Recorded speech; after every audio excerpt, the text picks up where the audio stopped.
Worksheet number 15, ये आपकी maths की वर्कशीट है। ये तो पहले से अच्छे से लेबल कर लेंगे, डेट, अपना नाम, अपने टीचर का नाम सब आप लोग लिख लेंगे। आज क्या पढ़ेंगे? वर्ग और वर्गमूल के बारे में आज भी हम लोग जानेंगे। एक रोचक कहानी। प्रिया और दिया, दो जुड़वा बहनें, आपस में विद्यालय खुलने के बारे में चर्चा कर रही थीं कि जब स्कूल खुलेगा तो हमें 6 फीट की दूरी बनाकर प्रार्थना स्थल पर प्रे करना होगा। यानी कि अब हमें जब स्कूल खुल जाएगा तो हम लोग को 6 फीट की दूरी बनानी होगी और उसके बाद ही वहाँ पे प्रार्थना करनी होगी। तो उसने बोला, तभी रिया ने कहा कि हमारे स्कूल में कुल 1027 बच्चे हैं और हम सभी वर्ग बनाकर खड़े होंगे, अर्थात एक पंक्ति में जितने भी होंगे कुल उतने ही पंक्तियां बनेंगी। यानी कि अगर एक पंक्ति में 10 है तो उसी के अकॉर्डिंग 10 पंक्तियां बनेगी। जैसे एक पंक्ति में 4 है तो 4 पंक्तियां बनेगी, है ना, स्क्वायर इसी तरह से तो होगा।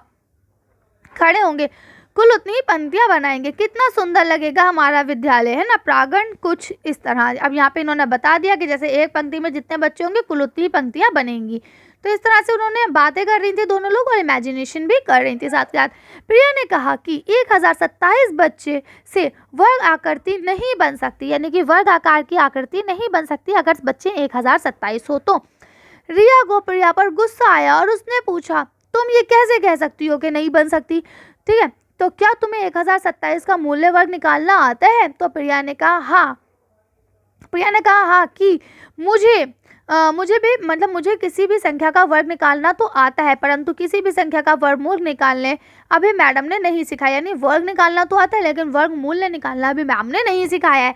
तो चलिए हम लोग फिलहाल पढ़ते हैं। फिर भी मैं इकाई का अंक देखकर बता सकती हूँ कि 1027 जो है वो बच्चे वर्ग आकार की मतलब आकृति नहीं बना सकेंगे। तो कैसे किया गया, आप चलिए इसको देखते। तो यहाँ लिखा, प्रिया क्या तुमने ध्यान से कुछ देखा? अच्छा, अब आपको पहले इसको देखना है, पहले इस टेबल को देखेंगे फिर इसको पढ़ेंगे। तो देखिए, हम लोग ने पिछली क्लास में जो हमने पिछली वर्कशीट पढ़ी उसमें हम लोग ने इस चीज़ को जाना था कि अगर हम 1 का, 2 का, 3 का, 4 का, 5 का, 10 तक की हमने सबका जाना था कि अगर हम किसी का स्क्वायर निकालते हैं तो स्क्वायर का मतलब होता है, वर्ग निकालने का मतलब होता है कि उसी नंबर को उसी नंबर से मल्टीप्लाई करना, है ना। यही था ना, उसी नंबर को उसी नंबर से गुणा करना, जो आंसर आए वो आपका वर्ग निकल जाता है।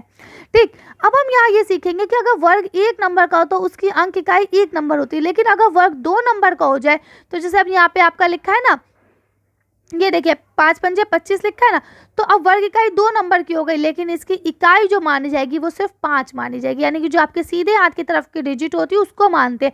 जैसे अब 6 लिखा है ना, 8 8 64, तो 64 पूरा नहीं लिखेंगे, सिर्फ हम 4 लिखेंगे। कब? जब हम वर्ग इकाई लिख रहे हो। ठीक, तो इस तरह से आप देख सकते हैं यहाँ पे आपकी वर्ग इकाई। और इसमें एक चीज़ जो कॉमन है वो ये है कि आप देख सकते हैं 1496 546, ये आप देखिए यही नंबर दोबारा दोबारा रिपीट हो रहे हैं हर बार, है ना। तो ये क्या है, अब यहाँ देखिए आपको बताते हैं। तो कहते हैं, प्रिया ये बात कहेगी, प्रिया क्या तुमने ध्यान से कुछ देखा? रिया, क्या? प्रिया, अभी प्रिया बोल रही कि तुमने इसमें कुछ ध्यान से देखा? तो रिया कहती क्या देखा? तो प्रिया कहती कुछ संख्या ऐसी हैं जो इकाई के स्थान पर बार बार आ रही हैं और पैटर्न बना रही हैं। यानी अब आप देख सकते हैं कि 1 शुरू है तो देखिए 1, 1 के बाद 4 है तो देखिए 4, 4 के बाद 9 है तो देखिए 9, 9 के बाद 6 है तो देखिए 6।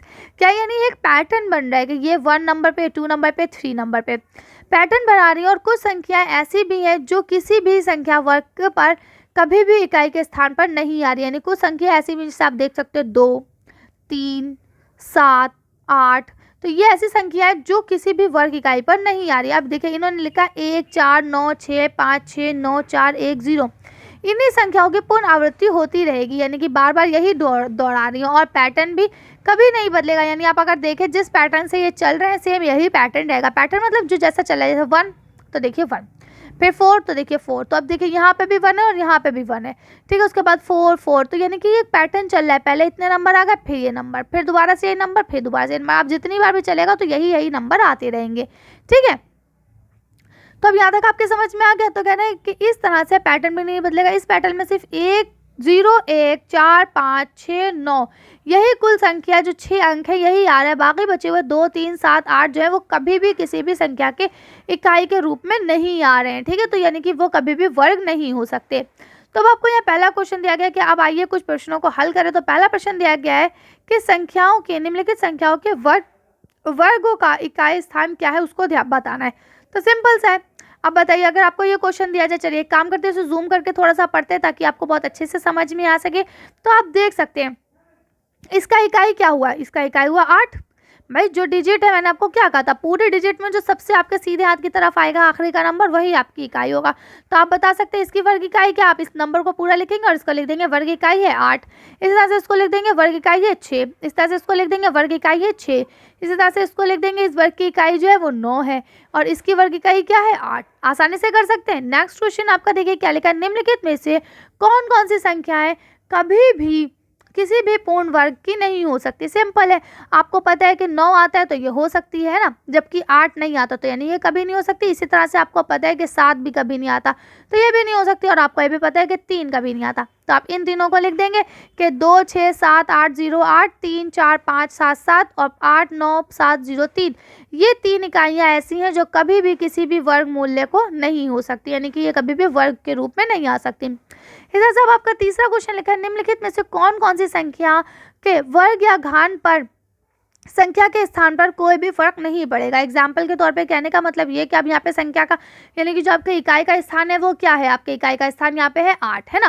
तो अब आपसे कहा जा रहा है कि अगर आपसे कहा जाए कि 8 को 8 से गुणा करें और फिर 8 को 8 से गुणा करें, यानी कि एक बार आपको 8 से 8 को गुणा करना है, ठीक, दोबारा फिर 8 के 8 को गुणा करना है, तो बताने कि क्या आंसर आ रहा है और क्या ये नीचे वाली जो डिजिट है चेंज हो रही है।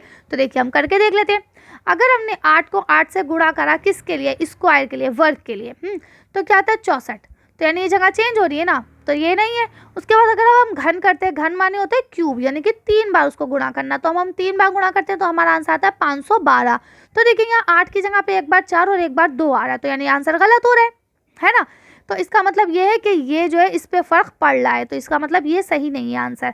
अगला देखते हैं, ये 5 है, इसका वर्ग इकाई क्या है 5। तो अगर हम आपको 5 का वर्ग करके दिखाते तो 5 पंजे कितना होता है 25, ठीक है। तो देखिए अगर आप देखें तो इकाई की जगह पे 5 का 5 ही रहा। इसी तरह से अगर हम घन करते हैं तो 5 × 5 × 5 करना पड़ता है, तो 5 पंजे 25, 25 पंजे 125।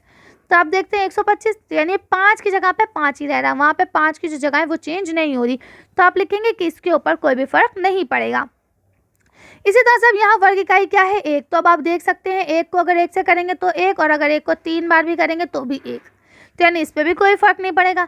तो आप इन दोनों को बता देंगे कि इन दोनों पर कोई फर्क नहीं पड़ेगा। अब इसका क्या है इकाई 7, तो अब अगर 7 को करते हैं तो 7 7 से कितना होता है 7 7 49, ठीक है। तो अब 7 7 49 में इसका मतलब ये है ना कि आपका यहाँ पे चेंज हो गया, 7 7 49 आ गया, ठीक। और अगर आप 7 को 3 बार करते हैं, 7 × 7 करते हैं 7 से, तो कितना आता है आपका 343, यानी 343 आ रहा है। तो अब आप देख सकते हैं कि यहाँ 7 की बजाय एक बार 9 और एक बार 3 आया, तो यानी आंसर गलत हो गया ना। तो इसका मतलब इस पे फर्क पड़ रहा है। अब हम बात करते हैं 6 की, तो अगर हम 6 को 6 से मल्टीप्लाई करेंगे तो 6 × 36 हो जाएगा, तो देखिए 6 के स्थान पे 6 ही रहा। और अगर हम 6 को 6 से 3 बार करते हैं तो हमारा आंसर क्या आता है, यानी 6 को 6 से 3 बार करेंगे, देखिए जब आंसर चेंज हो जाता है तो इसका मतलब है वो वर्ग मूल्य नहीं है, यानी उसके ऊपर फर्क पड़ रहा है। और जब आंसर चेंज नहीं होगा तो इसका मतलब नहीं पड़ेगा। इसी तरह से अगर हम 6 को 3 बार करेंगे तो यहाँ पे आपका क्या आएगा 216। तो आप देख सकते हैं 36 में भी 6 रहा और 216 में भी 6 रहा, तो इसका मतलब ये कि आपका ये चेंज नहीं होगा, तो आपका आंसर यही हो जाएगा, ठीक है ना। तो आप इसे कर लेंगे। चलिए आगे बढ़ते हैं। देखिए यहाँ पे आपका लिखा है तो 1027 में इकाई अंक क्या हुआ 7 हुआ, तो क्या 1027 जो वो पूरा पूर्ण संख्या वर्ग हुआ, तो नहीं हुआ। क्यों नहीं हुआ, क्योंकि अभी आप ऊपर पढ़ के आ चुके हैं कि इस नंबरों में आप देख सकते हैं इकाई वर्ग में कहीं पे भी 7 का कोई नंबर नहीं है, और जो नंबर 7 नहीं है तो वो आपका पूर्ण इकाई हो, पूर्ण वर्ग हो ही नहीं सकता। तो इस तरह से आप लोग इसे कर लेंगे। तो चलिए आज की वर्कशीट को यहाँ खत्म करते हैं। आज की वीडियो में बस इतना ही। अगर आपको हमारी वीडियो पसंद आई हो तो प्लीज़ इसे लाइक और शेयर करें। अगर अभी तक आपने मेरे चैनल को सब्सक्राइब नहीं करा तो प्लीज़ मेरे चैनल को सब्सक्राइब करें। Thank you for watching.